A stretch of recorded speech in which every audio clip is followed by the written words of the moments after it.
조합제 TV 시청자 여러분 안녕하십니까. 2019년 7월 8일 오전 5시 47분입니다.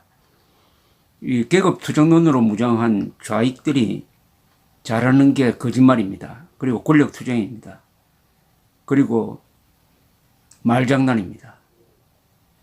그런데 무능한 게 있어요. 왜냐? 법을 무시합니다. 사실을 무시해요. 과학을 무시합니다. 세상 돌아가는 걸 모릅니다. 이렇게 되면은 정권 쟁취에는 성공하는데 경제에서 실패합니다. 그리고 그보다 외교 무대에서 반드시 실패합니다. 외교 무대에서는 선전, 선동, 말장난이 먹히지 않기 때문입니다. 요사이 문재인 정권이 스스로 불러들인 일본의 경제보복에 대해서 속수무책인 것을 보면은 꼭 쓸데없는 전쟁을 불러들였다가 남한산성에 고립되어 가지고 버티다가 항복한 인조를 생각해야 됩니다. 문재인과 인조, 그 경과를 보면 정말 비슷한 점이 많아요. 인조는 반정을 일으켜서 집권한 사람인데 전임자인 광해군을 아주 적폐로 몰았습니다. 왜냐? 광해군이 당시에 실용적인 줄타기 외교를 했습니다. 만주에서 지금 강해지고 있는 후금과 망해가는 명나라 사이에서 줄타기를 하면서 조선이 전쟁에 휘말려 들지 않도록 하는 실용적 외교를 했는데 인조 반정의 이 명분 하나가 광해군이 명나라를 배신했다 해가지고 명분으로 삼아서 적폐로 몰은 거예요. 꼭 문재인 정권이 박근혜 대통령 시절에 있었던 대일 정책을 적폐로 몰아가지고 징용자 배상 판결에 대해서 신중을 기해달라는 박근혜 정부의 말하자면 설명, 그것을 받아들인 대법원장의 재판 연기를 마치 재판 거래인 것처럼 범죄로 몰았고, 그리고 박근혜 아베 사이의 2015년 종군위안부 최종 합의를 또 깨버렸습니다. 광해군에 대한 태도와 박근혜에 대한 태도 비슷합니다. 말하자면 명분론을 가지고 실용적 외교를 뒤집어 버린 거죠. 그 결과가 지금 속수무책으로 당하고 있는 아베로부터의 경제보복 아닙니까? 그 유사성을 찾다가 보니까 1937년 음력입니다. 1월 2일 청태종이 남한산성을 포위한 다음에 인조에게 보낸 편지의 한 구절이 생각납니다. 이렇게 썼어요. 청태종이 인조에게 짐이 나라 안팎의 여러 왕들과 신하들이 짐에게 황제의 칭호를 올렸다는 말을 듣고 짐의 나라 안팎의 여러 왕들과 신하들이 짐에게 황제의 칭호를 올렸다는 말을 듣고 내가 이런 말을 우리나라 군신이 어찌 참아 들을 수 있겠느냐고 말한 것은 무엇 때문이냐? 대저 황제를 칭함이 옳으냐 그러냐 하는 것은 너에게 있는 것이 아니다. 하늘이 도우면 필부라도 천자가 될 수 있고 하늘이 재앙을 내리면 천자라도 필부가 될 것이다. 그러니 내가 그런 말을 한 것은 방자하고 망령된 것이다. 이제 짐이 대군을 이끌고 와서 너희 팔도를 소탕할 것인데 너희가 아버지로 섬기는 명나라가 장차 너희를 어떻게 구원할 것인가를 두고 볼 것이다. 자식의 위급함이 경각에 달렸는데 부모된 자가 어찌 구원하지 않을 수 있겠는가? 만일 그렇지 않다면 내가 스스로 무고한 백성들을 물불 속으로 몰아넣은 것이니 억조 중생들이 어찌 너를 탓하지 않으랴. 내가 할 말이 있거든 서슴지 말고 분명하게 고하라. 이게 뭐냐 하면은 청나라 청태종이 황제라고 이제 왕에서 황제라고 부르려고 하는데 조선 조정은 반대를 했습니다. 황제는 한 사람밖에 없다. 하늘에 태양이 한 사람밖에 없듯이 우리에게는 명나라 황제만 황제다 해가지고 황제를 못 부르겠다고 했어요. 그러니까 전쟁이 일어난 것입니다. 그것을 지적한 것입니다. 황제가 누가 따로 있느냐, 정해진 게 있느냐. 실력이 있으면 황제가 된다. 이런 아주 유목민족 특유의 당당한 이야기를 하면서 너희들은 명나라가 구원군을 보내줄 줄 알았지. 그런데 구원군 왔느냐? 명군이 지금 어디 있느냐? 따라서 너의 오판과 오만 때문에 조선의 백성들이 고생하게 생겼다. 이런 야유입니다. 야유. 자, 문재인 대통령이 그동안 대일 정책을 편 과정을 들여다보면은 반드시 일본으로부터 보복이 오게 생겼어요. 오게 생겼습니다. 일본이 갑자기 보복을 한 게 아니고 여러 번 중재를 하자든지 해가지고 대안을 찾자고 했는데 한국 대법원의 판결로 그친 것이 아니라 그 판결에 입각해가지고 징용자 관련 일본 회사에 대해서 재산 압류까지 들어가니까 자국민의 재산을 보호하기 위해서 우리도 행동해야 되겠다. 이렇게 나온 거 아닙니까?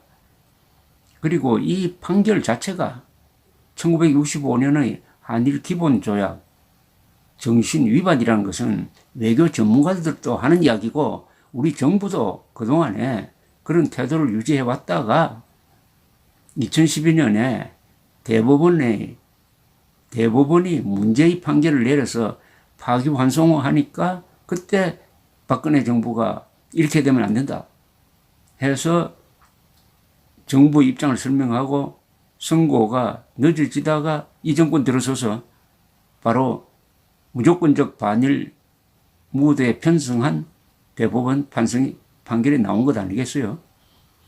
국제법적으로 우리가 할 말이 없는 거 아닙니까? 그래도 정부가 나서면은 얼마든지 극한적인 대처로 가지 않을 수 있는 방법이 있었는데 이걸 다 거부를 한 이런 과정 속에서 그러면은 보복은 틀림없이 들어올 테니까 그게 준비를 해야 되는 거 아닙니까?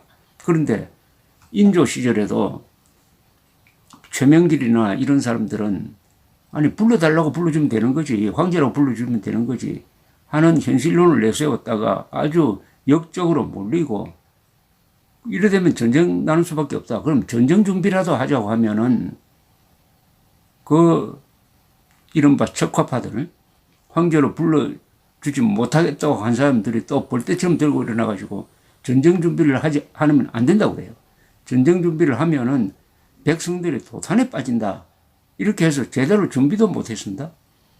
그러다가 급습을 당하니까 강화도로 가야 될 텐데 가까운 남한산성으로 갔다가 딱 갇혀가지고 제대로 싸우지도 못하고 2달 만에 항복하고 나와서 얼어붙은 삼전도, 지금 잠실 근방의 삼전도에서 인조가 정태종 앞에서 9번이나 이마를 얼어붙은 땅에 부딪히는 이런 굴욕의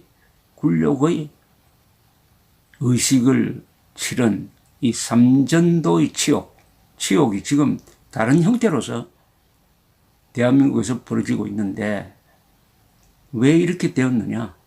행태가 비교하면 똑같아요. 인조 조정의 그 명분론 척화파와 지금 문재인 정권을 둘러싼 극좌 운동권의 생리가 똑같다 이겁니다. 첫째는 광해군과 박근혜를 적폐로 모은 그 근거가 국익외교를 했다는 겁니다. 국익외교. 광해군도 국익외교를 하고 박근혜도 국익외교를 했는데 국익외교한 것을 가짜 민족주의를 근거로 해가지고 적폐로 친일로 몰았다. 두 번째, 전쟁이나 보복을 불러놓고 준비를 하지 않고 있다. 이것은 무능이고 게으름이죠. 세 번째는 뭐겠습니까? 국제 정세에 대한 오판이죠. 문재인 정권은 지금 김정은만 붙들고 있으면 뭐가 잘 될 것처럼, 김정은만 붙들고 있으면 일본의 압박도 버텨낼 수 있다고 생각한 겁니까, 이거? 문재인 외교는 김정은 개인을 위한 외교를 한 거 아닙니까? 북한 주민을 위한 외교도 아니에요. 김정은의 행복을 위해서 대한민국의 국가 이익과 국군과 국민의 안전을 희생시키는 외교를 한 것이나, 인조가 지금 망해가고 있는 명나라 황제를 위한 외교를 하다가 백성을 희생시킨 것이나 똑같죠. 똑같죠. 이것의 원인은 주자학적 세계관과 개업투쟁론적 세계관의 비슷한 점입니다. 이게 다 명분론입니다. 그 명분론도 위선적 명분론입니다. 위선적 명분론. 위선적 명분론으로 실용적 정책을 매도하는데 이게 한국에는 먹혀요. 한국은 의리, 정의 이런 말에 약합니다. 의리, 정의를 외치다가 결국 국가를 망친 게 조선조의 사대부들이었는데, 그런 점에서는 대한민국의 요새 지식 풍토를 들여다보면은 주자학적 명분론을 이은 좌파적 명분론이 한 맥을 이루고 있습니다. 이게 600년입니다. 그러나 1948년 이후 대한민국의 주류 이념은 자본주의, 법치, 자유, 시장경제죠. 이게 우파 이념입니다. 우파 이념은 60년밖에 되지 않아요. 60년. 우파 이념 60년과 좌파 이념 600년의 대결이니까 아직도 한국 사람들은 명분론에 잘 속아가지고 지금 여론조사를 해보면 일본을 적으로 보는 사람들이 반수가 넘고 아베를 김정은보다 더 미워합니다. 피하 식별 능력이 완전히 마비되고 말았습니다. 민족이란 이름, 평화란 이름, 민주란 이름으로 국가 이익을 지금 해치고 있는데 앞장선 사람이 문재인 정권입니다. 문재인 정권. 그러나 이제 남한산성에 고립된 인조가 명나라의 구원군을 기다렸지만 올 수가 있었습니까? 그걸 지방에서 의병이 병자 임진왜란 때처럼 의병이 일어나고 이순신과 같은 영웅이 나타나기를 기다렸지만 그런 일은 없었습니다. 왜냐? 국제 정세가 바뀌었기 때문입니다.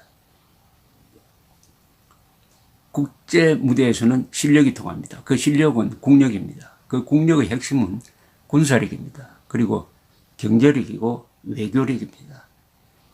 자기 국력 이외의 국력을 넘어서는 외교를 하는 것은 마치 잔고가 1,000만 원밖에 없는데 1억 원짜리 수표를 발행하는 것과 마찬가지입니다.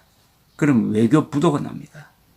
외교 부도가 났을 때 내부가 단합이 되지 않으면 나라가 망해버립니다. 우리 민족사에서 고구려, 백제, 고려, 조선은 외교로 망했습니다. 신라는 나당동맹이란 외교로서 삼국통일을 했습니다. 대한민국은 한미동맹으로서 이승만의 위대한 외교, 한미동맹으로서 지금 번영하고 있습니다.